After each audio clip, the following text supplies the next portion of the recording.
Hello and welcome. You're tuned into the best in paranormal talk radio. This is Beyond the Darkness. I'm your host, Dave Schrader. It's exciting times. We've got a good friend of ours joining the show. He has been a part of our show now, since I think 2006. And you will recognize him as having been on just about every paranormal show under the sun.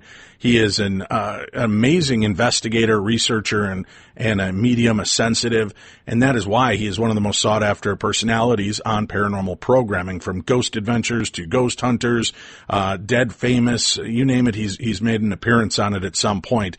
He's working on a new program that'll be airing over in England, and with luck will be airing here in the United States shortly thereafter. He's here with us again, our good friend Chris Fleming. Chris, welcome to the show.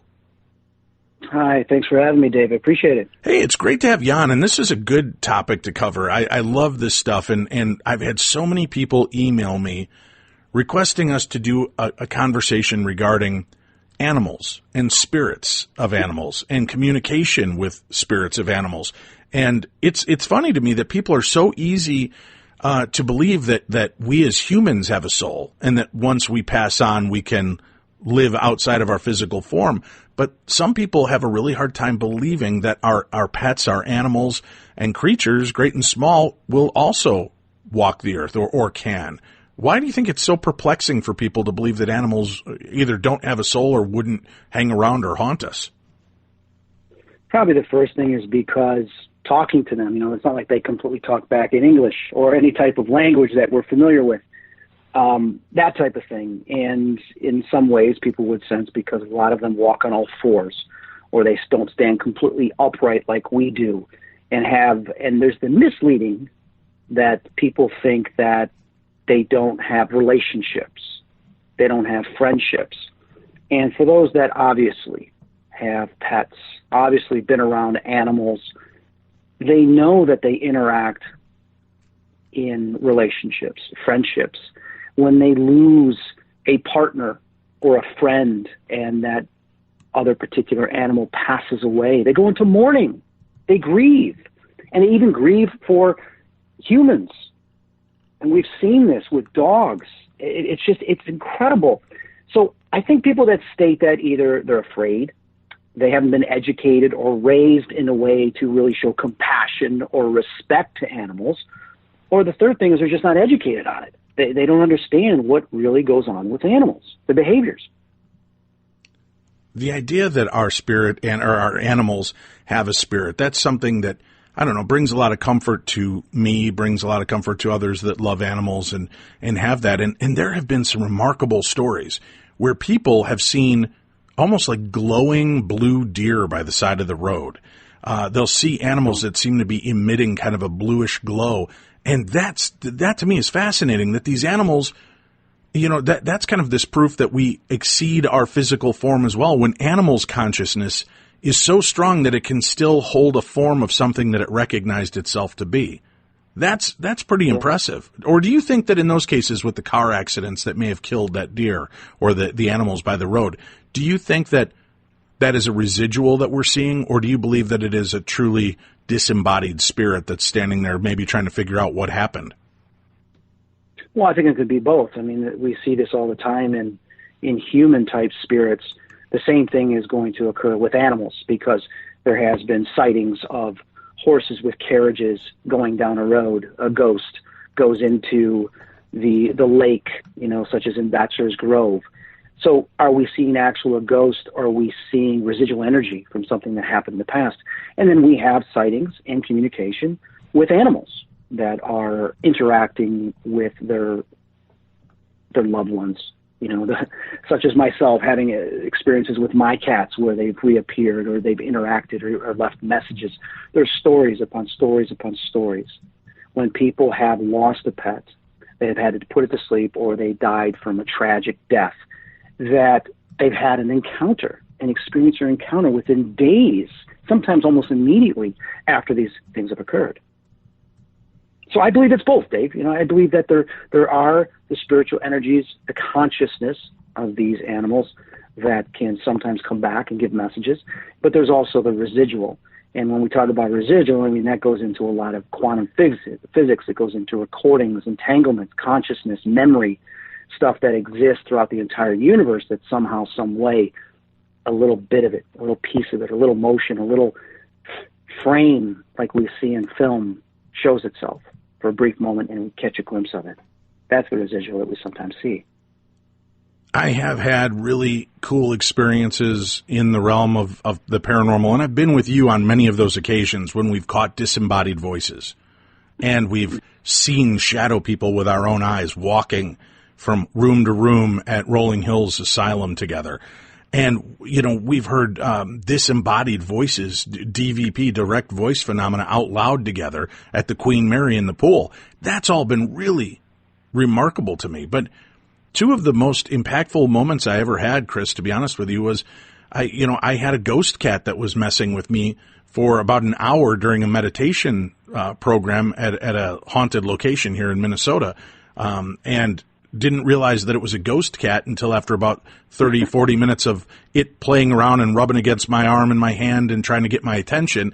I finally gave in, and I wasn't going to make any connections to the spirit world, so I opened my eyes and I was looking at this, what I believed was going to be one of these big, thick Angora cats that she had walking around. And instead, my hand is stroking the empty air, but I could feel the skin, I could feel the purr, I could feel the fluff between my fingers from this cat, and I snapped my hand back. A few days later, one of the girls that was off to my side said, "I have to ask you a weird question." And she said, "Did you feel like there was a cat around us that night?" She goes, "I opened up my eyes. There was no cat in that room, but I could have sworn I saw you petting something that was not there, and it kept bothering me." And that was one of those holy cow moments for me. And then I went to Georgia when we were at one of the ghost stock events run by Patrick Burns. And I had been put off into one of the shops, and I was in there doing an investigation and caught on recording, or I'm sorry, it was in Salem. That's where it was, Salem, Massachusetts. I caught on recording as the guy's talking to me about his dog and this room where this dog used to lay in his store. This overwhelming smell of dog urine starts to permeate the air. Oh, wow. And as he's talking, I play back the recording, and he goes, "Yeah, it's been really rough ever since we lost Buddy." And as soon as he says the name, you hear this right into my recorder. And we were just flabbergasted to hear that immediate playback. So that really kind of impacted me a little bit more even than the ghosts and shadow people I've seen. And that was really kind of fascinating. That was a neat aspect of this whole realm and the idea of the paranormal. And man, I've gotten to become closer with animals myself now, and have found this really strange affinity with them that I never have honestly had in the past. I've had a couple of great dogs I loved, but I've never been as close as I have been to the pets I have now. And I can see there is definitely a spiritual resonance, which I never experienced before. When my mom passed away, my cat would not leave me alone. It constantly came to me to groom me and would cuddle up to me when I was having a rough time. It was really amazing. And there's other times this cat will not come anywhere near me. But if it senses I'm not feeling well or I'm in a depressed state, this cat and now my others will not leave my side. They are there like they're trying to protect me, like they're trying to give me warmth and comfort. Right. It's really kind of amazing to see this trigger tripped. And I wish more people could open up and realize this is more than just something that just lives in your home and sometimes you pay attention to it and sometimes you don't. These spirits are strong and they are aware of us and what we're doing. Absolutely. And it never ceases to amaze me, the expression that animals can have, whether it's in the physical realm or even in the spiritual realm. I had, last year I dated this one girl for a few months, and I remember I stayed over and I got woken up by something purring. And I go, "Oh, she has a cat." So I go and I reach my arm around it, and there's like nothing there. I'm like, "What?" I go, "Maybe it ran away." And then I felt something butting my head and the purring. And then I looked and I didn't see anything. And then I saw a little bit of, because the moonlight was coming through the drapes, I saw semi-transparent. And I realized, oh my God, it's a ghost. So when it was early morning, she woke up. I said, hey, do you have a cat? She was like, no, I used to. And I go, you used to? How long ago? He goes, oh, we had to. She goes, I don't like talking about it, but we had to put her to sleep a couple months ago. I was really devastated. And I said, did she used to like jump up on your bed and butt your head, and then she just purr and lay right next to you? She's like, yeah, all the time. I said, well, she's still here. She's like, what? She's like, oh, no, don't tell me that. I said, why? Don't you miss your cat? So some people get freaked out about it. Even though they love the animal and they miss the animal so much, they just shut it off. They don't want to talk about it. Even if you tell them, well, guess what? It's still here. It just freaks some people out. And why? I don't understand. You think there would be some comfort to that. Or is it the fact that maybe you just feel like the pet's staying for the wrong reasons? You want like, relatives and people you love, you wish you could get some kind of connection to them, but you also, truly, you want them to go to wherever they need to go next for healing or rebirth or whatever. Right. And I wonder if it's with pets that even maybe impacts people more that way, because they just feel like, I have no way to tell this animal to go where it needs to be. Right. Well, one of the things, too, I think that's important, like you just stated with the hard time you're going through and the animal is there. I've had cats my whole life, practically. And I've got 3 wonderful, blessed cats right now that were given to me for an obvious reason, to help me through all the challenges that I've been going through in the last 8 years. If it wasn't for them, life would have been just so much more difficult. But the one thing that I found is amazing, and there's a couple things that I want to point for your listeners, and I think your listeners are going to be amazed by this, but I think it's going to bring them a great comfort too, because it's a question that comes up a lot at these lectures and presentations, is, do animals have souls? And when they're on the other side, are they aware of us like we believe, relatives and loved ones are? And then the question that pops up a lot is, can they come back? And I never was able to answer that because I didn't know. I didn't communicate that with animals. I wasn't really communicating with animals. It was mostly just spirits until, I had 2 cats previously. The one passed. He was 20 years old. The only interaction I had with him a couple of nights, I woke up after he passed, and I could have sworn he was there, and he was pawing me, and and whether it was just grieving, whether it was not, it was hard for me to tell that early stage when I was in college. But then when I had the 3rd cat that I had, Squirty, who I was so close to, and the vets had told me that he started having seizures, and I should probably put him to sleep. And they say he's probably only got a couple weeks or 2 months to live. And I just felt, no, I'm not going to. We lived for 2 years. Okay, I decided not to put him to sleep. I did go back 2 other times to finally do it. Not finally do it, but thinking I was going to do it. And I broke down so bad in the animal hospital that I walked right out. I said, I can't do it. And I felt like maybe I was being selfish, maybe I wasn't. But the cat lived for 2 more years. And during that time, we bonded even more. He always slept by my side. Every night, he would sleep curled up at my chest. And here's what was amazing. We all sleep usually on our back or on our sides, and we'll flip throughout the night. Sometimes we're aware of it, sometimes we're not. I'm usually aware of it because I'm a light sleeper. So I'll wake up, and I'll roll over to the other side. Every time I did that, Squirt would get up, and like some cats, they'll walk right over you or jump over you. Nope, Squirt would walk all the way around the bed and come lay back down in my chest. And I used to sometimes just flip back and forth to see if he'd do it, and he kept doing it. And he'd go like, "Row," like stop, right? But that was the love. He had to be there, and I loved it. I looked down at him, he'd look up at me, and I'd kiss him on his forehead, and he would cry a little bit in the sense of love. And I was just, wow, you're my buddy. You're my buddy. So when the time came that I had to put him to sleep, I asked my mom to go with me because I needed someone to be there. And I put him on the table, and what was odd is they injected him first to where he's semi-paralyzed. And I remember they did that, and I'm looking in his eyes, and tears coming down. I'm looking in his eyes, and I said, I love you very much, and I thank you for choosing me, because this cat appeared in my life when I was in college, sitting on top of my car when I came back from the bar. This little kitten from nowhere was there, so obviously he chose me. And I said, thank you for choosing me. I will see you again. The doctor came in, and when they injected him and he passed, immediately I felt another cat that was good friends with this cat, but yet was my mom's cat and was put asleep about a year or two before. And I look at my mom, I said, oh my God, do you feel it? My mom goes, yes, Kit Kat. My mom said exactly what I was feeling. The other cat had come forward. Now the other cat came forward because when we had gotten Kit Kat, the other two old cats we had in the house would attack Kit Kat. So Kit Kat would hide, was terrified to come out. But Squirty would go down to the basement and sit there and patiently wait for Kit Kat to come out, and they became buddies. And Squirty would fight the other cats or get mad at the other cats if they ever bothered Kit Kat. And then eventually all the cats got along. But Squirty was there for Kit Kat when he came into our home. So now what's happening is Squirty has passed away. We both felt, my mom immediately felt Kit Kat. Kit Kat came back for Squirty to help Squirty cross over. That's beautiful. And the fact that you kind of get that cycle, that circle of life and death feeling that they're there and that they're there for one another. There's a famous photograph, I know you've seen it, that Echo Bodine had, I believe, shown us quite a few years ago regarding a young boy here in Minnesota that was killed in a car wreck. He was a hockey player.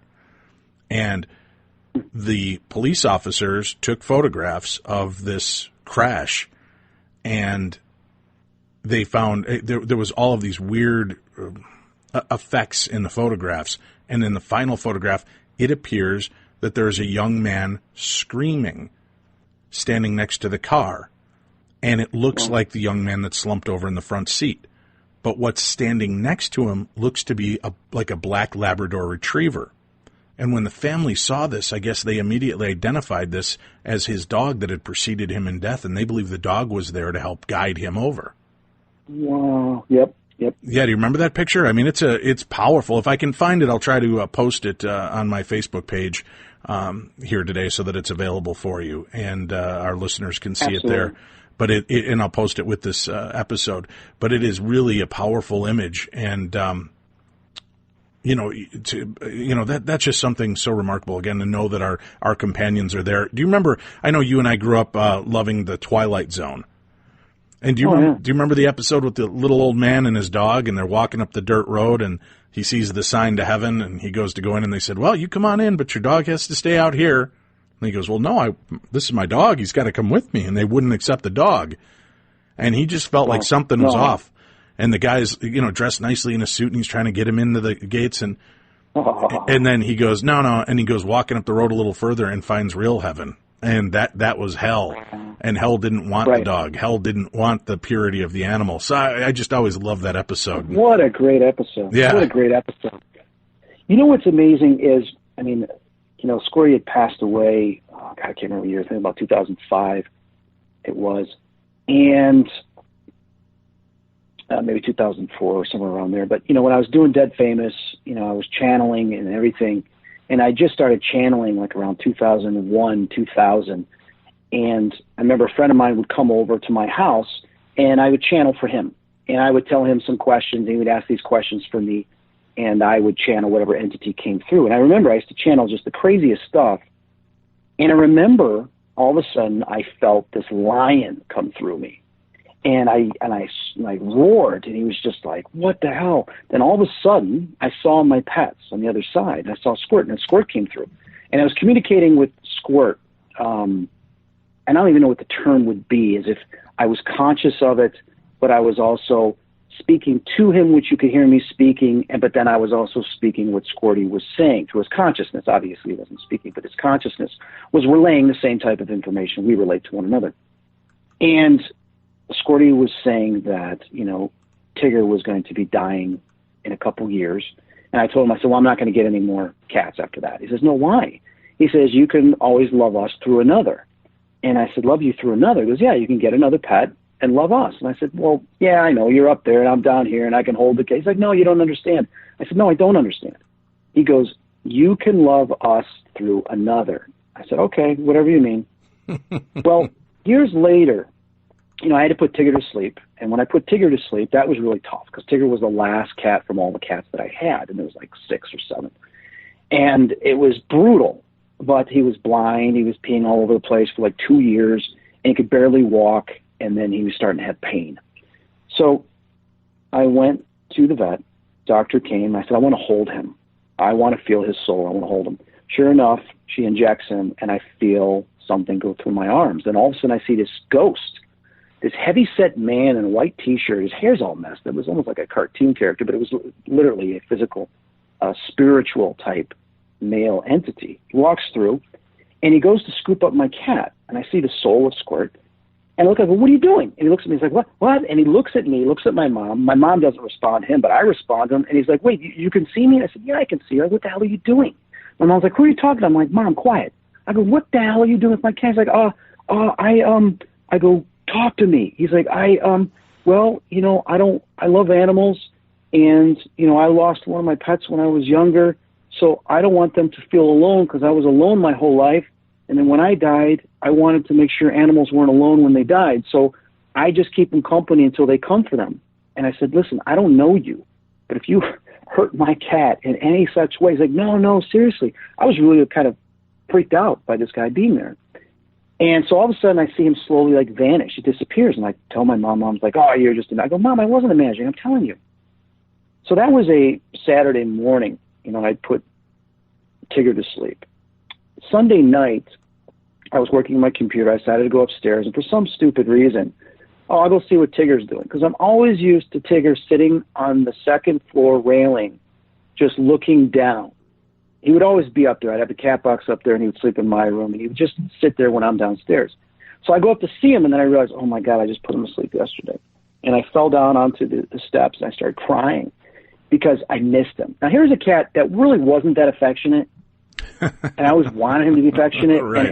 But he was such a gorgeous cat and a wonderful cat, but yet he played a lot, very playful, but just not affectionate. So I go into my meditation room and I say, Squirt, not Squirt. I say, Tigger, please, I need to know you're okay.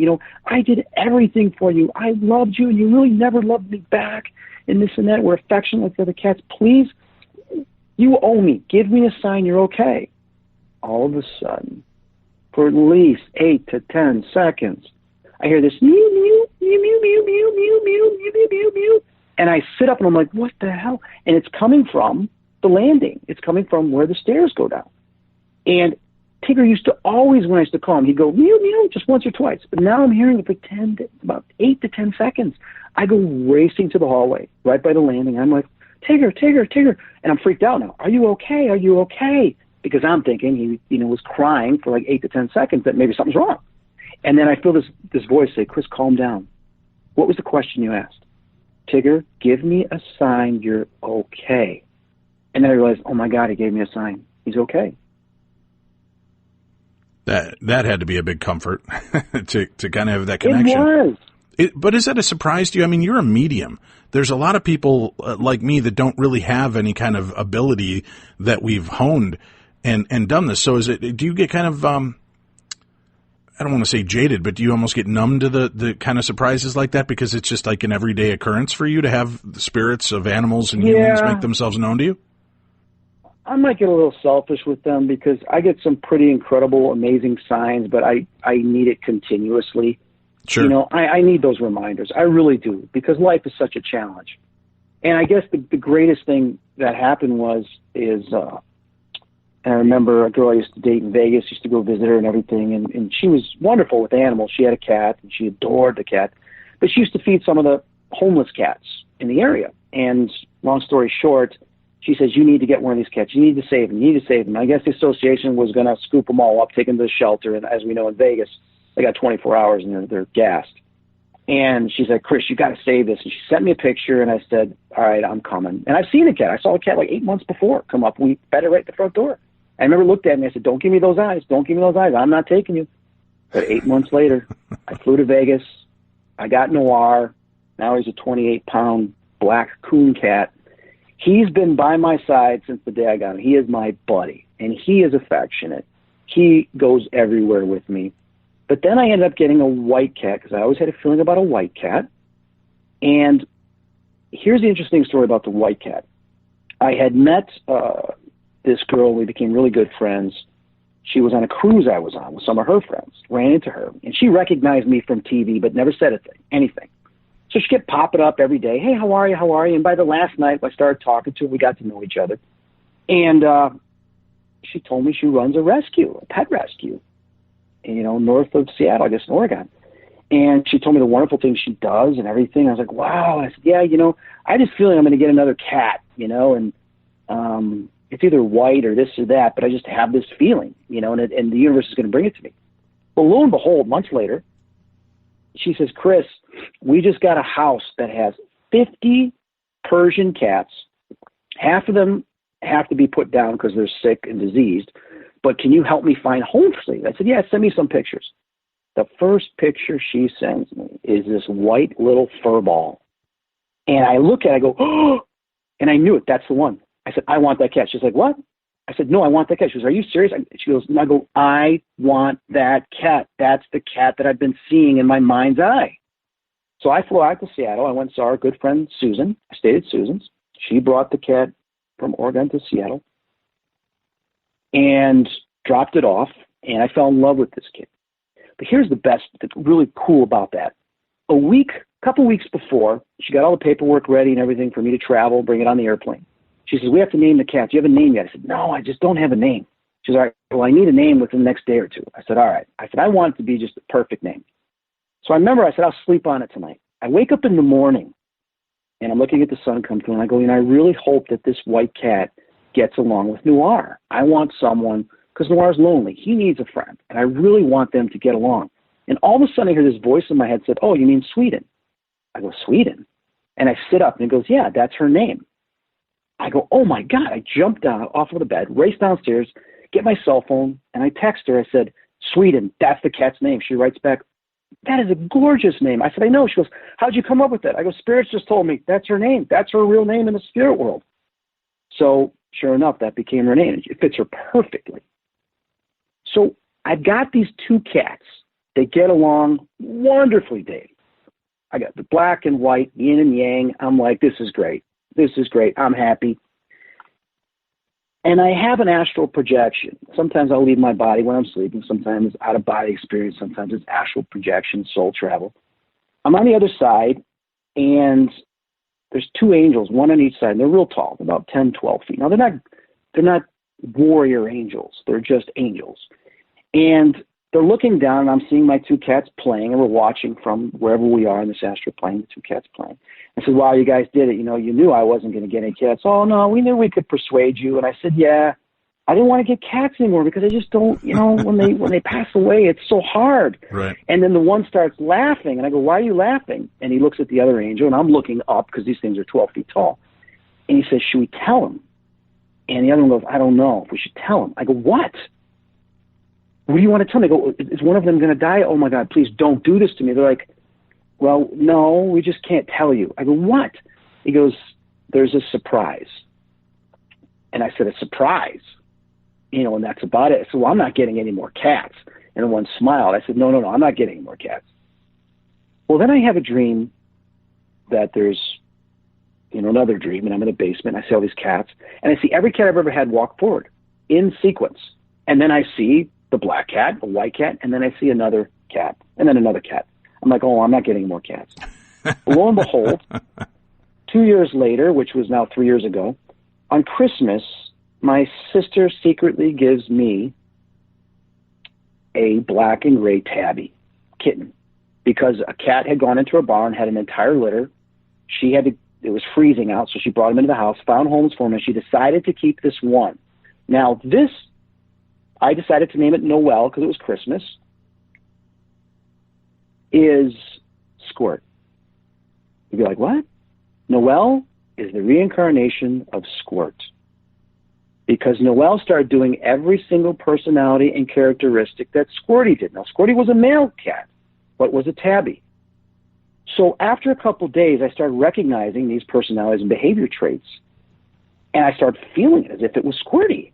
So he's laying there. I go, Noel looks up at me. I go, doesn't come towards me. I said, Squirt, come here. Gets up and comes towards me and lays down just like Squirty used to do by my chest.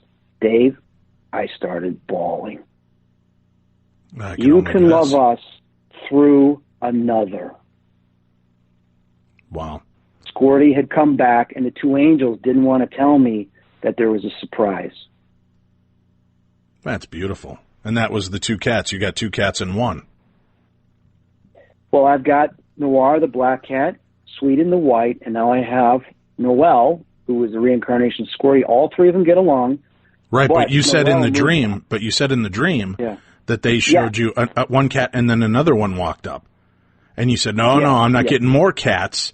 But what it just sounds like you explained, Chris, is that you saw two cats come up and you ended up getting one, but that's a 2 in 1 that you just ended up with. I know. That's beautiful. And Noelle has taken over the household, moved up the game. She is the queen bee of the house, out of everything. And she sleeps by my side every night, every single night. So I look at these three that I'm blessed. When you say, we go through challenges in life, you got to look at what you have in life. And I look at these three beautiful, beautiful beings that all have their own personalities, but they all are affectionate in their own ways. And I feel completely blessed. We've got to go to break here in a few moments, but before we do, let me talk to you about this real quickly. And then we've got a brand new theater of the mind that I think people are going to absolutely love. A very powerful story that'll come up in a few moments. But you talk about, can animals be reincarnated? I have run across a few people that believe that they have an animal or a pet that is a reincarnation of a family member. What can you tell me about that as a medium and somebody who talks to the other side? Do you believe we can come back as animals? I honestly don't know. I know that we have different lives in different places, different dimensions. We can take the shapes and forms of different forms. I have seen ghosts in Jamaica turn into bats. Yeah, I saw the one turn into a bat at Rolling Hills. I saw one turn into a rat. I saw one a male ancient spirit turn into a child. Spirits can turn into animals, these ancient spirits. They're intelligent about it. I don't have the knowledge to tell you whether or not we can be reincarnated as an animal. I've never really asked, and I've never been told. That's something but I believe that anything's possible, though. I've had numerous stories like that, Chris, and I find it beautiful that they have these stories where, they're feeling very dark and lost, and on the anniversary of this person's death, this animal, whether it be dog or cat, has come into their lives unexpectedly and just will not leave. Complete stranger animal to them. And suddenly they bring the animal in, and the animal starts, as weird as it sounds, starts doing things like the person that they're missing. Now, I don't know if that's like a mnemonic trigger, and are we starting to, pareidolia, are we starting to see patterns that aren't really there? There's certainly that possibility. But in this case, they said that, this one girl I remember specifically was telling me about her cat and how close she was with her grandfather. And when her grandfather died, it devastated her. And it was on the anniversary of her grandfather's death that this black cat showed up. And the grandfather used to joke around about hating cats, but the only ones he tolerated were black cats. And he would do this certain little deal at night where he just kind of had his little, what's the word I'm looking for, ritual. And she ends up letting the cat into the house, laughing about it, going, oh, my grandfather would have loved you and blah, blah, blah. And it trots over and starts doing the same motions that her grandfather would do before going to bed. Wow. And then it returned to her and sat in front of her. And she's looking at it like, what the hell did I just see? So she said, Dave, if you could hear a cat sigh, that's exactly what this cat did. It looked like its shoulders dropped, like it went, and then it went right back and did the exact same march around the living room and into the kitchen and then back to me again and sat there. And I thought, wow, that's really unique. And you start to hear that story. And she said, and that cat will do that same repertoire every night, and she's kept the cat all along, but the cat seems to act like who she believes her grandfather's spirit is. Anything is possible. And the thing is, with spirit, with creation, with the alternate realities that exist, consciousness, the ether, the universe, there's no limits. For the Creator to experience everything and all things in all sequences, therefore, it has to be possible for that to happen. But it could also be that her father on the other side is interacting his energy into that cat to give messages to her, which we know occurs with butterflies, with cardinals, with hummingbirds, is that they will give us messages from the other side from loved ones. So messages can always be sent in so many different forms, even possibly maybe reincarnation. All right, we need to take a break. We need to take a break, Chris. We'll come back. We'll continue this conversation and hear about other animal spirits and connections, and we can continue the conversation about reincarnation as well. But right now, we dug deep into the archives of Darkness Radio, and I found a story that I absolutely loved. I hope you'll enjoy it too. So please sit back, relax, and enjoy Theater of the Mind. Theater of the Mind. K911. The Christmas Miracle, as shared by Milo Stanley. About 7 years ago, I lost my longtime companion and cuddle buddy, Roger. Roger was basically a baby horse in the costume of a bull mastiff who thought he was about the size of a cat. Roger was my faithful fur friend, and he never left my side. And I mean never. Going to the bathroom, he would wiggle the door handle until it opened, and then sit in judgment watching me and wondering what the hell was wrong with me. Why couldn't I just poop in the yard, sandbox, flower bed, or anywhere else outside he was accustomed to?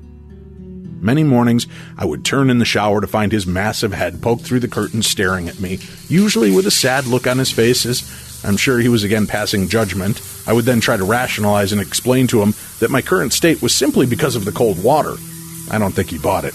He would slowly shake his head and slip out, leaving us both feeling a little more awkward for that moment.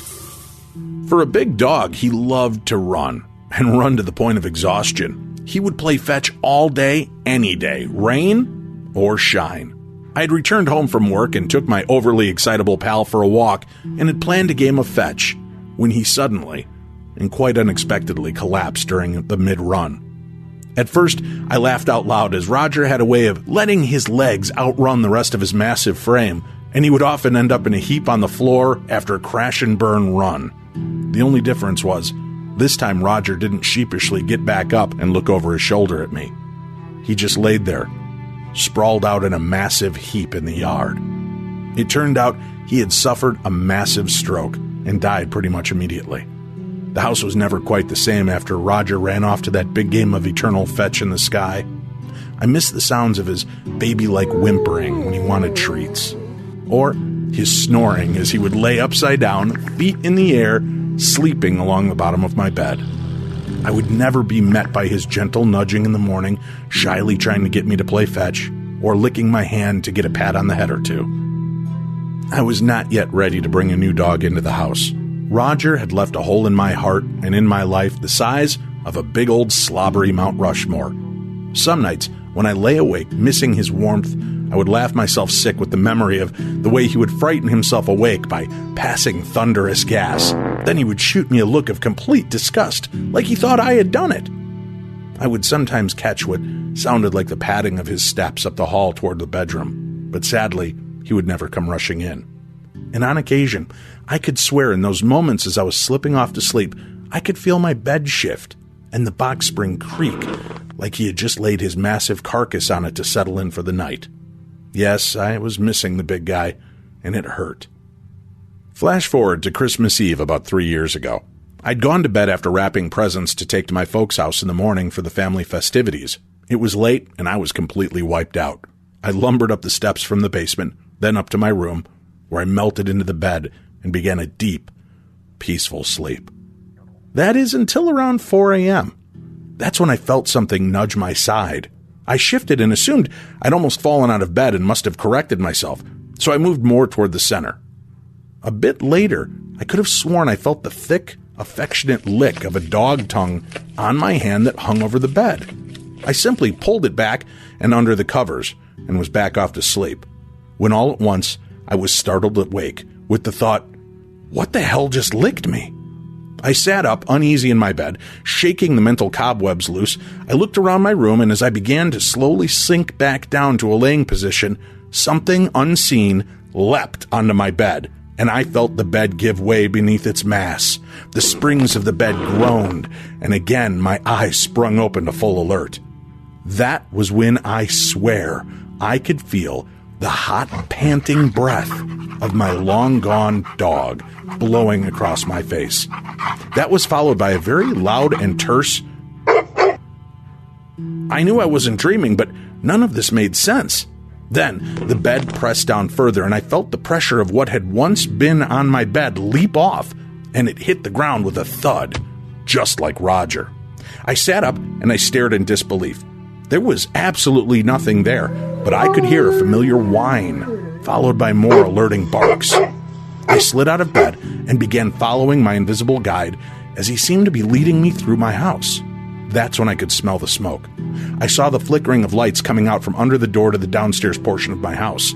I started down the stairs to the door to open it and see what was happening, when I heard the deep, resonant of Roger once again. I stopped in my tracks and decided it might be safer to go outside and look through the window from outside, which I did. I saw my Christmas tree had begun burning. I'd left the lights on when I made my way upstairs and fell asleep. A bulb must have blown and started the burn of the tree. Thankfully, I had been diligent about watering the tree daily to avoid this exact scenario. The firemen told me that it was most likely the reason that the house was saved from that tree and it didn't burn hotter and spread throughout the entire home. They were quick to extinguish the fire, which only ended up damaging a small portion of the house. It was then that I was able to breathe again and re-examine what had happened to me earlier. Did my dead dog Roger save my life and come back to warn me? I knew that sounded crazy, but I know what I heard and what I experienced. I stood there, trying to work it all out in my mind, when one of the firefighters approached me and said, "Hey, buddy, I could have sworn I heard a dog whining by the door to your garage, and I thought someone might have locked the poor thing in there for safety, but when I opened it to let him out, there was nothing there. I think it might have escaped through the outside open garage. I can ask the cops to keep an eye out for it. What kind of dog were you looking for?" That's when I had the extreme pleasure of informing this fireman that I had no dog, and I hadn't had one for close to 4 years. Then I told him what happened to me earlier that night. We both agreed that even in death, they're still man's best friend. Thank you, Roger. See you soon, and I can't wait to play some fetch.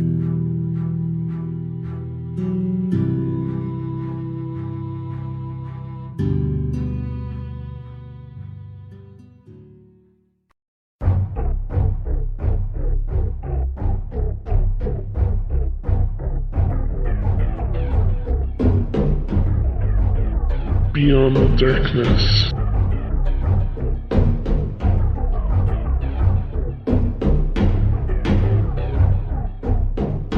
This is the best in paranormal talk radio. This is Beyond the Darkness. Let me remind you, my lovely listeners, next week is a week of favorites. We're going to be playing back-to-back episodes of our favorite past episodes from the Darchives. Tim has dug deep and found some of our favorites and some of your favorites. We're going to replay those as we're taking the week off to spend time with our friends and family and loved ones for the holidays. Both of us are moving into new homes, so we're going to take advantage of that as well. And we will be back the following week with brand new episodes of the best in paranormal talk radio. But I hope that you enjoy the episodes, and we'd love to hear your feedback when we dip into these Darchives. If you love these episodes and you want us to make them available more often, we might be able to sprinkle them in. Aside from the 5 days a week, maybe we can start making an episode or two available a month, just as an addendum episode. If you're interested in that, let us know. Dave@darknessradio.com. That's Dave@darknessradio.com. And again, I just want to thank all the listeners. If you have not heard, we just crossed our 1-year anniversary here on Podcast One. We're about to launch into our 13th anniversary, our 13th year on the air, and we're very excited about that. But our first year, we crossed 44 million downloads. We just hit the top 20 of brand new iTunes programs for the year 2017. We want to thank our listeners great and wide from all around the world to tune in and share our show with their friends, relatives, and listen religiously. Thank you so much for helping two goofy guys that love radio live a passion and share our passion, humor, and fun with you. So thank you all for being a part of our world. That means more to us than you can possibly know. But I wanted to just make sure everybody's aware of that. And don't forget, I've got a handful left of the Paranormal Challenge DVD set. It's the complete miniseries from Travel Channel of Paranormal Challenge, where Zach Beggins from Ghost Adventures and myself would take 2 teams to different haunted locations across the United States and pit them against each other to see how well they understand the history, the equipment that they use, and what they would deem evidence of the paranormal and the afterlife, along with 2 guest judges, Mr. Fleming being one of them on 2 of our episodes. We will look at them, watch what they're doing, critique their investigative skills, and in many cases be blown away by the evidence that they're able to present to us. I've got that complete set available on all 3 DVDs. It's just $30 a set. I also have copies of my book, The Other Side, A Guide to Ghost Hunting and the Paranormal. Those are just $10. You can get either one of them for $40, $10 plus $3.95 shipping and handling, or you can get both for $40 and save on the shipping and handling there, which is $3.95 for one shipping charge. If you're interested, email me, dave@darknessradio.com. That's dave@darknessradio.com, and we'll get those out to you as soon as possible. Our guest this evening, as we talk about animals and the other side, a very powerful conversation, and that Theater of the Mind, it gave me goosebumps every time I've read that story, and I'm so glad we were able to bring that together for you on a Theater of the Mind episode. But Chris, I want to continue our conversation about the idea of reincarnation in animals. Mm-hmm. One thing that I'm curious about is, what do you know about soul splintering when we die? I've been told and understand that sometimes the soul splinters into different factions. That's why sometimes at Grandma's house, you'll see her as a young girl, where she lived, where she was growing up. Other times you'll see her at the bingo parlor looking like she did when she was 85 years old. And could it be that our soul does kind of distribute itself? And could animals be reincarnated, or could one soul reincarnate into 2 or more physical forms in its reincarnation? I mean, if reincarnation is how we populate the earth and we have billions more people now than we ever had before, that might actually explain to me where these souls are coming from. What do you know about that from the other side? Well, I'm going to take this even further because I've had some personal experiences regarding this in the last couple of years. And it was shocking to me, but when you understand creation and how consciousness works, it's completely supported by quantum physics. We all know about well, not everybody, but when you talk about the double slit experiment, where the particle goes through the slit, double slit, and it can decide whether it's going to be a particle or it's going to become a wave. In that microsecond, all these electrons appear all around it. And quantum physicists have looked at it and studied it. And the electrons would then disappear except one, and the particle will then therefore stay as a particle or become a wave. So a decision was made, and it came to the understanding that all energy cannot, is created or destroyed, has to go somewhere. So the electrons disappear, they go somewhere else, which gave them the realization of alternate realities. So what happens? What plays out when those electrons disappear and we were to follow one of them? Not the one you chose, but the one you didn't choose. Well, it's a really good question, and it's a question quantum physicists have discussed. So what does this have to do with anything? Well, experience, I don't have time to go into all the details for it because it's a very long experience, how I got to this point. But during one of my experiences, I was communicating with consciousness, and I said, wait a minute, how do I control my conscious, my awareness? If I think of this, I'm outside floating. If I think of this, I'm below the garage or I'm above the garage. I'm going everywhere I want to go, which I normally did anyway as a medium with local and non-local communication. But now I'm actually feeling myself shift, loosen from my body, and go there. And I started praying, God, how can I control this? And I heard a voice that says, I am you, you are me. And I said, what? Who are you? He says, I am consciousness. I go, you're a consciousness, but how can you be consciousness? And he says, I am you, you are me. Together we are. And I said, I don't understand.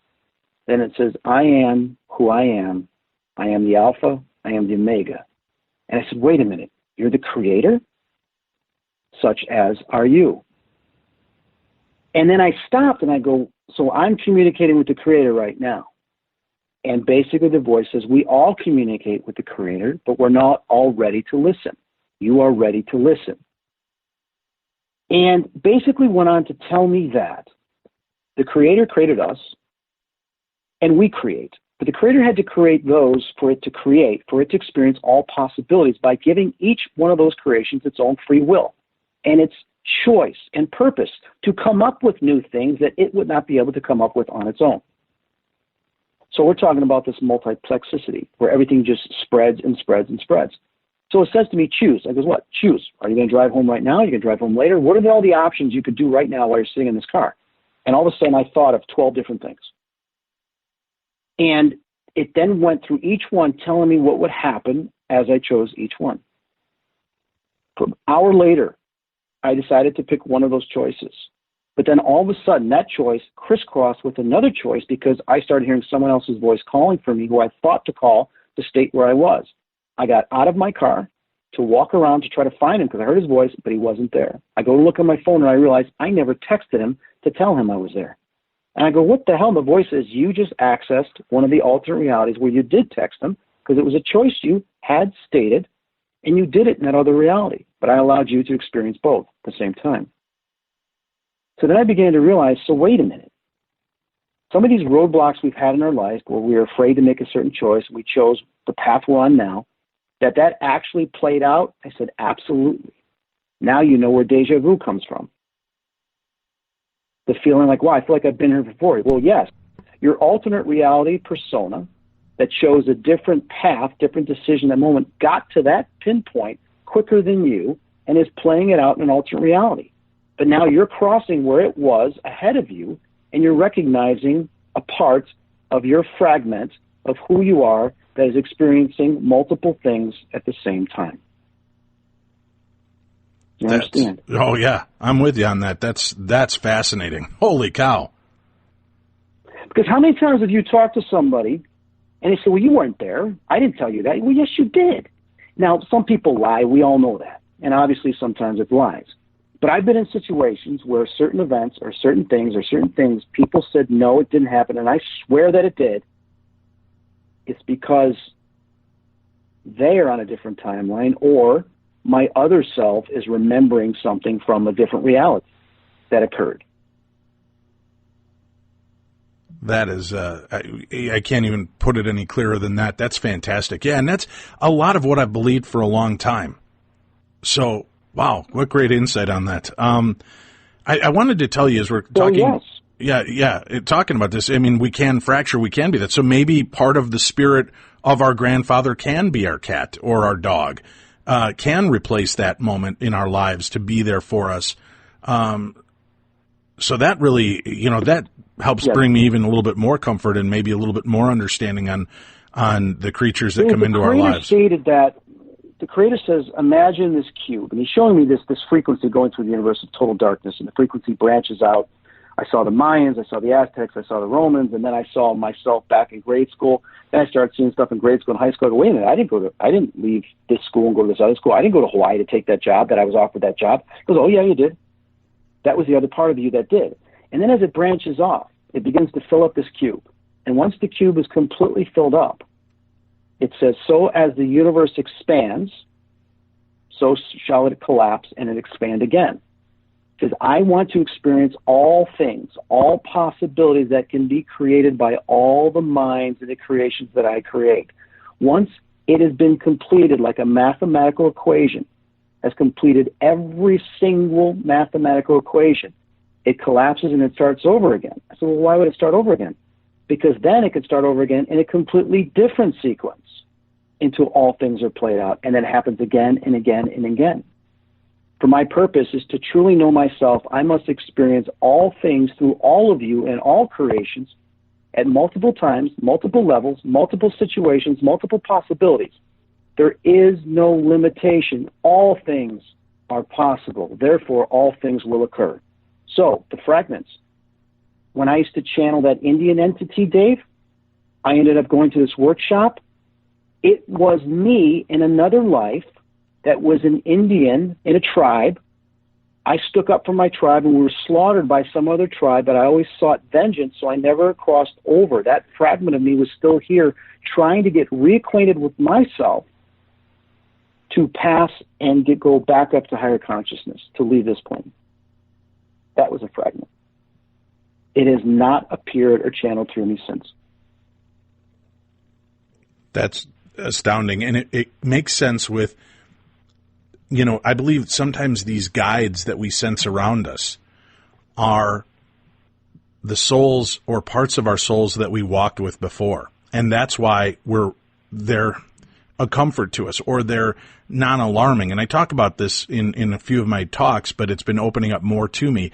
This idea when people witness these beings near their bed at night.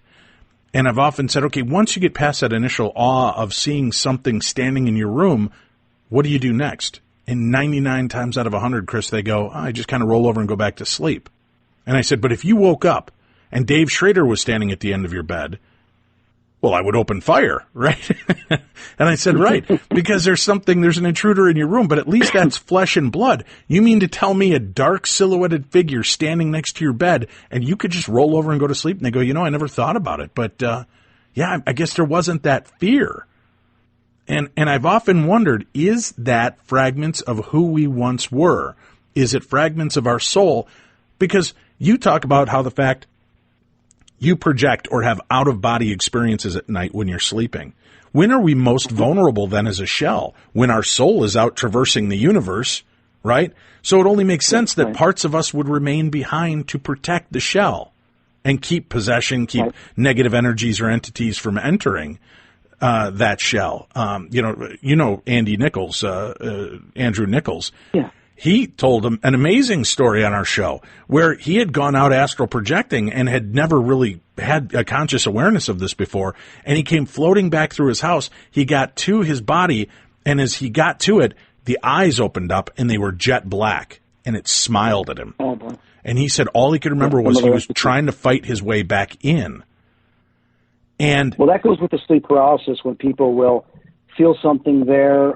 They can't breathe. They can't get in their body. What happens sometimes is you're coming back to your body, but you're not quite in yet. Yes. So you're having difficulty. We've talked about that. I'm so glad to hear you kind of confirm that is my thought is. It's absolutely what it is. Right. You're paralyzed. You're bilocating, right? Your physical form is here. Your soul is out, and you're feeling something because so many people tell me I can sense something approaching my form. Right. I'm in a panic mode. People got to realize is when that happens too, is low-level entities will follow you back, and they will try to get into the body or sometimes prevent you. That's why sometimes people will hear this, like a monster sound, or there's something evil nearby, or you're having to confront something nightmarish, is these evil entities will sometimes try to not allow us to get back in our body, try to trap us in between. So that happens sometimes as well. Wow. That is unbelievable. I'm glad to have talked to you about that. I want to go back into some of the animal stories, but I had one I wanted to talk to you about, Chris. And I've sat on this. I've sat on this for a long time because the girls were very adamant that I didn't talk about it. They didn't want attention brought to it. But I had brought a while ago. I brought my dog into the vet to be checked, and the vet tech, really just a sweet young lady. She goes, "Are you the Darkness Radio guy?" And I smiled. I go, "Yeah, why?" She goes, "Well, I saw it on your car, and I listen all the time." She goes, "Could we tell you something?" And I'm like, "Yeah, of course." She goes, "Hold on." She leaves the room. She comes back with another girl. They shut the door, and they're like all huddled around me, very hush-hush. They're like, "This place is crazy haunted, and we have got an amazing story." And I'm like, "Oh, I got to hear this. Let me know what's going on." And Chris, I'm listening to this story, and they're talking to me, and they've got this guy. He's an older man who comes in and will offer to walk the animals as they're waiting to be, have surgery or do things like that. So he's an older guy who's always been very nice and just volunteers his time at this animal hospital. And she goes, "So I want to show you something." And she brings me in. They put me in front of the computer. She flips on and opens up a file. And in this file, you're watching the cameras behind the desk, the front desk there, right, where the register and everything is. And you can see out the front door. And you see this guy coming, and it's the old man, and as he approaches it, you see this dog come barreling out from behind the counter, and it's so comical. It's like Scooby-Doo. These long-ass legs are spinning, and he's sliding trying to get to that door, and he hits that door and it opens, and the guy's laughing and giving him a pet. This was their resident dog that was at the vet clinic with them. He was just a dog that they lived in. It was this big, it wasn't like a Great Dane, but it sure as hell looked like one, and I can't remember what it, right. I want to say it was a Mastiff and something else, but it was just this dopey, big, lovable dog. She goes, so when she first shows me this footage, I look at her and I go, that's not a ghost. She goes, no, but I wanted to set the precedent for you. I said, okay. She goes, watch this. And they click another file. And Chris, I'm sitting there and I'm just waiting, and you can hear the two girls at the counter talking, and they're talking to a lady, and she's got a little cat carrier on the counter. And all of a sudden, you see the old man come walking up to the door. And you hear that scrambling sound of claws banging on the floor. There's no dog visible. You hear the banging of the claws, and the old man is getting closer to that door, and that door blows open, and the old man kind of rears back like, what the hell just happened? And you hear this happy, roo, roo, and they all look around, and they're like, did you just hear that? She goes, wow. Dave, the dog had passed away 2 weeks before. Just great dog, nice dog, because it was a bigger breed. It had all kinds of medical conditions, and it just slipped away on them. She said, this knocked this out. She goes, it must have been almost 2 weeks after this dog passed away that this dog, and she goes, you talk about a cool moment. She goes, it was weird. We were all freaked out by it. And we were half expecting to see this old man fall backwards like something jumped into him. And she said all he saw was the doors blow open, and he stepped back thinking, oh, crap, is somebody's dog loose? And nothing comes out. And, he doesn't suddenly feel the presence of this dog around him. But that was one of the coolest moments. And they had said for a long time, just don't please, we're a business, and I don't think our boss would be happy to let us, know that we're talking about this aspect. And we've all talked about it, but they get very dodgy when we discuss this kind of thing. But we can tell you without a fact. Story, though. Right. And that's what she was saying. How great it would be for them to release that video. To show, Yeah, well, and that's what I encouraged. I said, here's my name. I gave him my card. I go, talk to your boss. I said, I can, help spread this story and get you some great coverage. And I guarantee you, this is not going to hurt your business. If anything, it's going to blow up your business, because people are going to want to come to a vet clinic where the animals stay even after death, that they're happy there. And they were like, yeah, that's great. I don't think the owner's going to take it. And I haven't heard back in years from them. And the two girls that work there no longer work there. It's still owned by the same people. And I've often thought about going and asking about it, but I always feel weird when I go in there. So I've kind of gone with that vibe that I don't think I'm supposed to ask about this. But that was a really neat moment. And maybe for you, I'll go over there and I'll ask anyway, just to see what I can get and if they'll pass on the footage. Absolutely. But it was such a fun story, moment, right? And a lot of people have had experiences where they felt their pet, they've had something happen, And one of the reasons why we're voicing this, it's important because people that have lost loved ones, for them to know. But it's also to kind of wake up the people on this planet. We see what's been going on, the way animals have been mistreated, and some of the laws that are being lifted. And we all know that what happened with Brexit, where they did a report and they passed some law that animals don't have feelings and emotions, which was going to lift all these laws to allow more slaughtering of animals and importing and exporting. And it's horrible because we're losing so many different species. And then you have the trophy hunters and the fight and battle where they're shooting elephants and rhinos and then killing dolphins.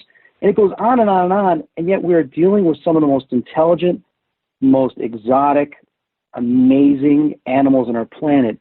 And there has never been a time since now that they're being slaughtered. And it's sad. But these people don't realize that these animals have spirits too. They have souls. They have consciousness. We all know dolphins are extremely intelligent. Extremely. Pigs are extremely intelligent. Well, let me ask you about the dolphin aspect of it. I've heard tell that there's a belief that they are greys that de-evolved over time. They were greys that lived here on our planet at one point, but they had de-evolved and took to the water, especially during the times of the dinosaurs. It was their way to stay out, and that's why they haven't changed a whole lot through time, and that's why they are so hyper intelligent. What do you think? And I know you have a fascination with aliens and the spirit world. Absolutely. Yeah, I'm well versed on aliens in different cultures, dimensionally and interdimensionally.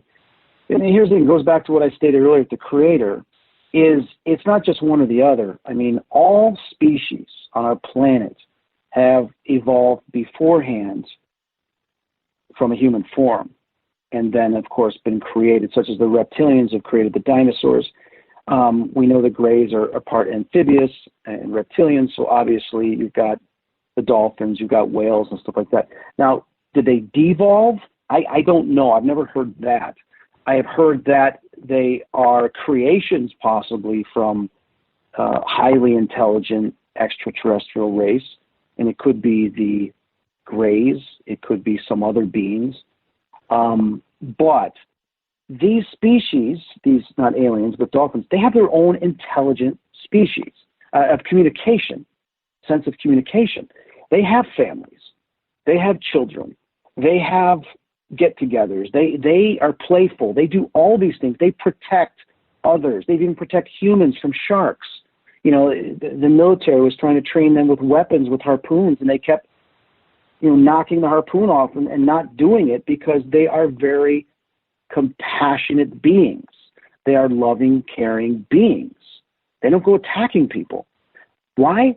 Because they've reached an intelligence of evolution that they know the truth of what everything is love and peace. But yet we humans, we're still primitive. Some of us are barbaric, evil. And we look at greed, money. And when I was walking through the museum, Field Museum in Chicago a couple years ago, I brought my digital recorder. I was doing EVP. And it was on a day where there was hardly anybody in there. And I saw all the animals being stuffed. Obviously, they were all killed at some point by hunters or whatever over the last 100 years, and some of them ended up in a museum. Some, hey, I want this animal in here, and they go kill it, and they bring it to a museum. All different ways. And I thought about that, going, oh, my God, all the museums all over the place where these animals were taken and killed out of their home just for us to look at or have as a trophy. And I said to them, how? Animals, listen to me. Spirits of the animals, please. How can I get man to stop killing you like this? And they said, you can't, because man kills man. How powerful is that? You will never be able to get him to stop from killing us because man kills himself. Yeah, they have no respect for their own kind. Exactly.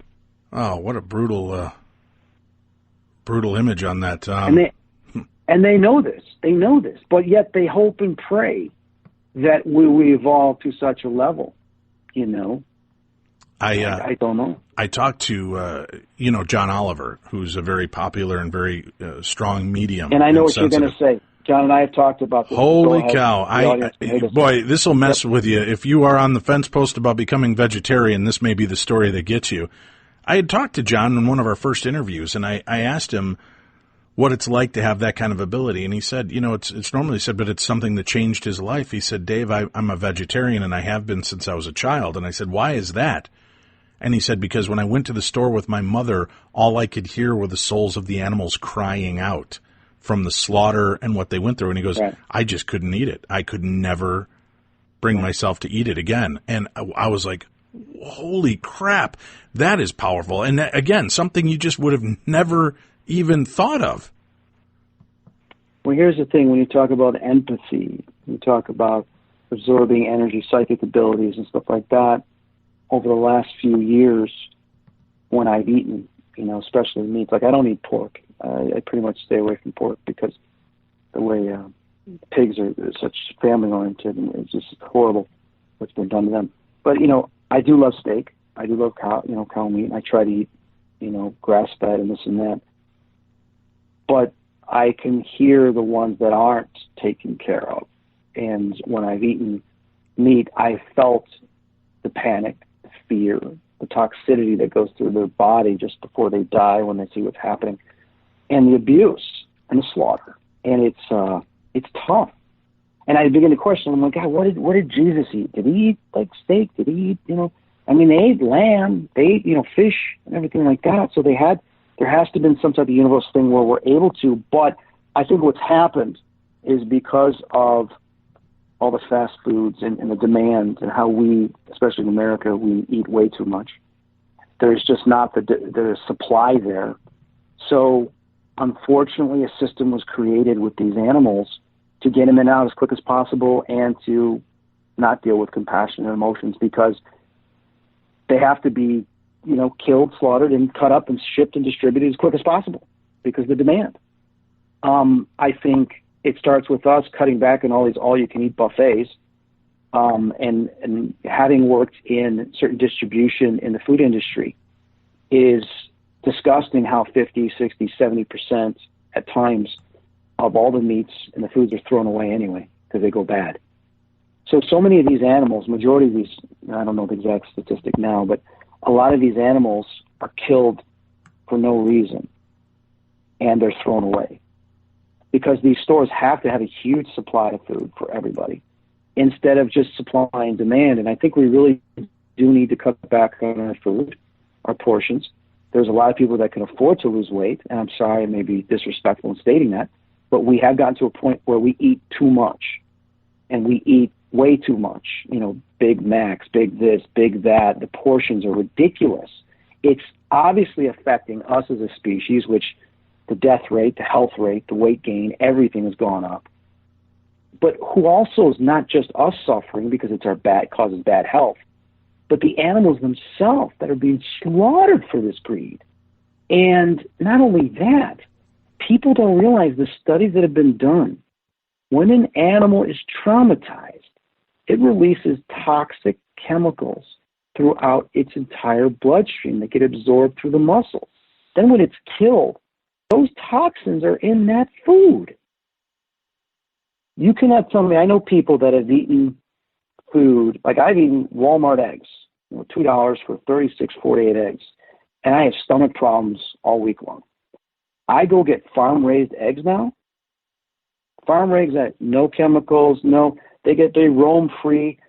The taste are night and day. They're delicious. They're so good.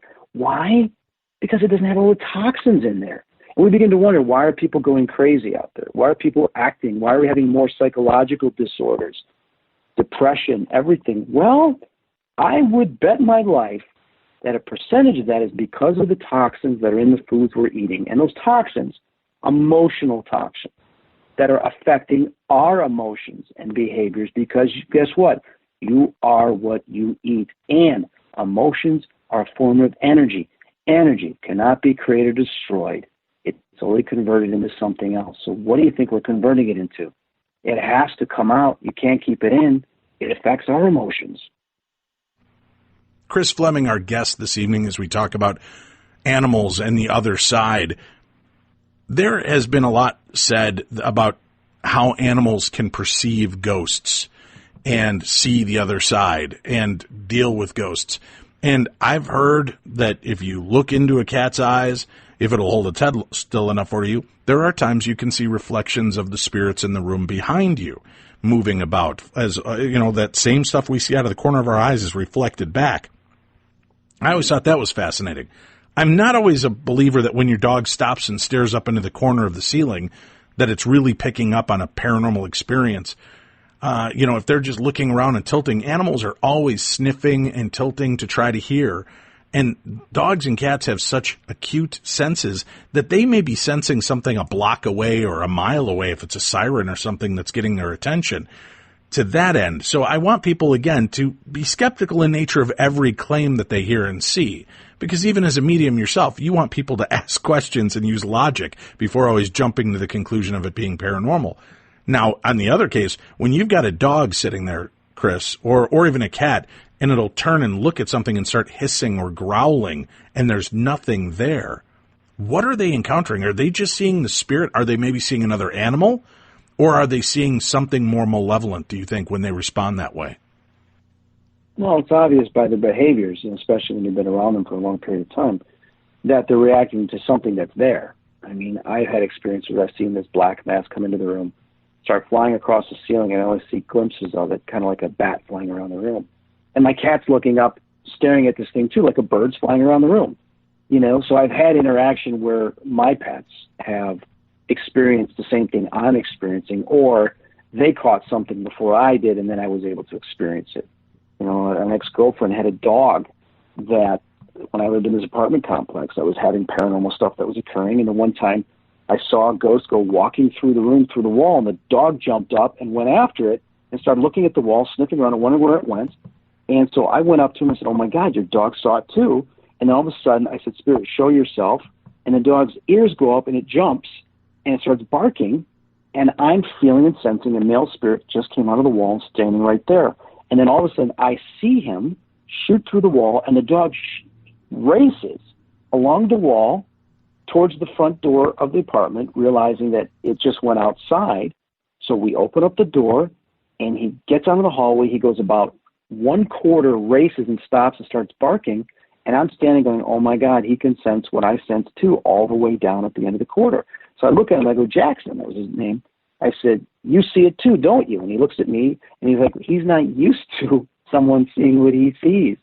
So it was such a remarkable experience for me. And it was like back in, I think it was about 97, 96, that I had a paranormal experience with a dog.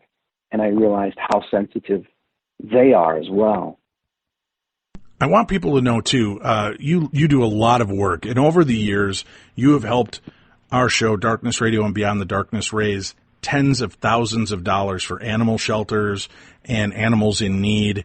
And I appreciate that, as I'm sure many of our listeners do across the United States and around the world. But you continue to do really cool things to help animals, aside from just taking them in and you know, being their human companion. You also do things to raise money and awareness, and you've got something really cool coming up. Why don't you tell our listeners what's going on and what they can do to help you? Yeah, every year I do some fundraisers and events to help some of the local animal shelters. I've been doing this for years. My mom actually got me involved in it. And next week on December 29th, obviously it's after Christmas and just before New Year's, Anderson Animal Shelter, who I've done an event for them before, is in Elgin, Illinois. And we actually had gotten a pet from there years ago. One of my girlfriends adopted a cat from there. I'm doing what's called a holiday jingle jail bail, where basically I'm going to be dressed up in orange, prison garb, and they're going to put me in the cage with the cats. Then they're going to put me in the cage with the dogs. And we're asking people to, the link is going to be up on social media. You can also contact them and donate money. And we haven't set the exact amount yet, but there's going to be certain amounts for me to be released. So I can't leave there until we've reached some of our goals. Oh boy! So, if I tell Tim that you're put in jail and you need bail, personally, I know he's going to go out and start collecting money on the corners. But yeah, so you're going to help raise money on this, and they're going to incarcerate you until the bail is raised, and all of that money, every penny of it, goes to help the animals, right? Right. Absolutely, every penny. It's been very tough for a lot of animal shelters, because of the economy, this and that. And, this time of year, they do a lot of adoptions just before Christmas. But then what happens is a lot of these come back within the following week. And what also happens at the end of the year is people surrender their older pets. It's really sad. And it usually happens because they get a new pet. It's like you get a new car, you get a new this. It happens a lot. And you'll see all these adoptees going out, but then you see all these new ones coming in. So that's a very difficult time for them. Plus, they're building a medical center, and they're trying to raise like $1.5 million, $1.2 million for that.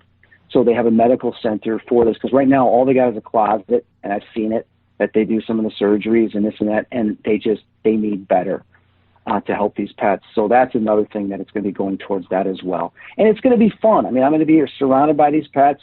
People are going to be able to, I'm going to put stuff on all my social media, Facebook, Instagram. We're going to double check the Wi-Fi. We're going to try to shoot some live videos while it's happening so I can interact with the audience and tell them, send the money in, kind of like those telethons. And I'm asking a bunch of my friends to kind of help out. So it's going to be fun. It's going to start at 11 a.m. Central on December 29th, which is a Friday. So that's coming up. Geez, it's going to be next week. And it's going to go as long as it needs to. Fantastic. I applaud you and the work that you do for animals and on their behalf. So when that happens, please let us know. We will pass around the link on our social media pages to our hundreds of thousands of listeners around the world. And I know people are going to join in on this great cause and help you with it. So let me know when it starts up. And I'll tell you what, Beyond the Darkness would like to begin the bidding. And I'll make a donation. I promise you have $100 the minute this thing starts. Oh, thank you, Dave. So thank you so much. I appreciate it. Oh man, you give Absolutely. back, right? You give back, and I know that it returns to you 100-fold. And helping animals in the way my animals have helped me over the years, it's all I could do, and I know that would be in their honor as well. Time is slipping away from us here, as it always does. So it's a great time to visit with you and spend time talking about the different aspects of the paranormal. And I know animals, like I said, is a very sensitive topic for a lot of people, and they love the idea that we can hear from these animals and witness things like this. Now, before we leave, I would like to ask you, as somebody who's a medium, what can we do? You as a medium and a sensitive, myself as a paranormal investigator, there are things we can do to protect ourselves from the paranormal. I had Marianne Winkowski, you know her, the real life ghost whisperer. She was on one of our shows. I think it was our very first episode, and a caller called in and said, "Is our house haunted?" And she said, "Oh, yeah." She goes, "You've got an older man there." She goes, "You've got a small dog." And the lady's like, "Yeah, I have like a pug or something." She goes, "Yeah." And all of a sudden that pug will jump up and screech like it's been kicked. She goes, "Yeah." He goes, "Yeah, this man does not like your dog, and it'll kick your dog." And she was astounded. She's like, "Dave, there's no way she could have known this. That dog will jump like somebody has smacked it or kicked it on a regular basis." And then Marianne goes, "Yeah, you've got like I see like in your garage, I'm either getting like a push mower or a snow blower that you got secondhand from, I'm looking at like an estate sale." The lady's like, "Yeah, we just got it." And she goes, "And that's when this activity started." She goes, "Yeah, it is." She goes, "Yeah, this guy's attached to his, to that tool, and you need to just set him straight." And that was astounding to me. But then, I kind of laughed about that and it went off. But I have something in my home, in my closet, that does not like my cats. And again, I even question my own experiences. But Chris, the one day my cat Mr. Mittens is trucking around, and he finally gets the courage up and walks into my closet. And I'm laying there in my room watching TV. Suddenly the cat comes flying out of my closet backwards, like somebody had grabbed it underneath its front paws and threw it back into my room.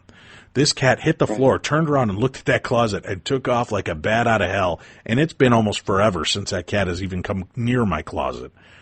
What do we do to protect our animals from the paranormal? Is there a way to protect our sensitive friends? Well, here's the thing. It's tough, and I've had these things happen a few times, especially with the white cat. And the one cat I used to have, which my mom ended up taking, Angel, is unfortunately, her behavior is messed up because of the attacks she had from some of these spirits. There's many different types of species and entities around us, a lot of negative demonic type things that are in the invisible spectrum. And they'll attack anything that's precious, that shows love, compassion, as well as to get at us through our pets. So what do? Well, you basically have to set rules. You have to do prayers for the dead to remove any spirits that are there. You have to ask for angelic help and, stuff from the light to bring peace and light. People will do sage, but sage usually just kind of irritates them, kind of like bug spray. It moves them around, but the bugs come back later on. So you have to really set a precedent that this is my home, this is the energy, this is the love, this is the emotions that I'm going to encapsulate within this home. This is my pet. It needs to be protected. It is protected. And you state that because what your consciousness does with free will, it affects the electromagnetic spectrum around you that begins to create that environment. But then you have to protect that environment. You have to watch your emotions, because when you start to get negative and stuff like that, you can start bringing those barriers down that those other entities get in. Then you have to demand that they have no permission. Permission is one of the biggest things, the law of the universe with free will. I do not grant you permission to be in this house. You do not have permission to affect me or to affect my pets at all. And if should you choose to affect them in any shape or form, the angels of the universe will come and remove you. Now, what you just used was free will, but you collectively combined it with the universe, which is all powerful, and you set a precedent, like I stated earlier, of your path and destiny that is now your reality that you're living.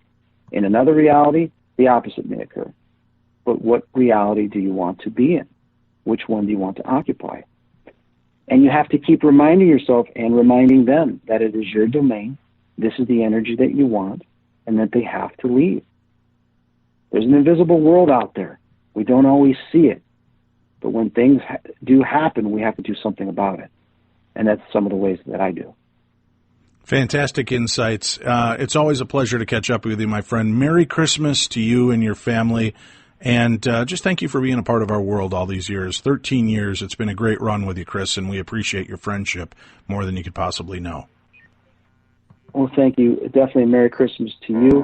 Happy New Year. And it's always been an honor to be on your show. It's always one of my favorites, best shows I've ever done is with you because we're such great friends, and I believe in the message that you give because you're very passionate about what you do, just like I am. So thank you for allowing me to be a part of the family. My pleasure. And thank you all for tuning in and being a part of our world.